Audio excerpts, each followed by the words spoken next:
there has always been this great friction between the I, the self, the I factor, and between God.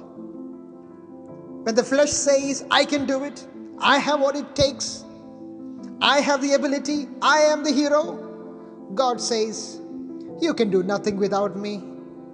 The spirit is strong and able, but the flesh is always weak.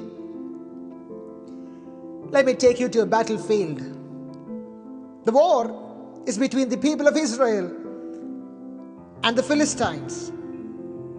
There in the great distance, can you see a man huge and monstrously built? His name is Goliath. Philistines call him the champion. He had a bronze helmet. He wore an armor which weighed almost 60 kilograms. His legs were so secured with thick bronze plates. A huge bronze javelin slung between his shoulders. He had a spear, and it was so huge that the head alone weighed around 600 shekels of iron. Can you see how huge he is?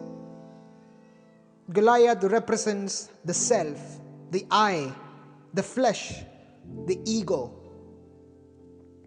On the other side is a boy named David. He has no armor. He is not that well built. He is not called the champion. All he has is the Spirit of God in him. You know what happened. All it took was a single stone that slung into the forehead of this so-called champion. In spite of all of this decoration he had, it was of no good because God was against him. Remember, the I factor, the ego, the self, the me, the flesh, whatever you call it. You might say, I am a champion, I have the skill, I have the talent, I have money, I have the status, I have the power, I have the influence, I. But the truth is, we are an absolute zero without God. But I also want to add, but with God, you can be everything you have ever dreamt of being. David was too weak that he couldn't just put on the armor of Saul.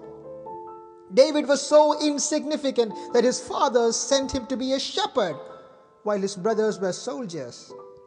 Remember, my dear friend, no matter what the world says about you, when God is on your side,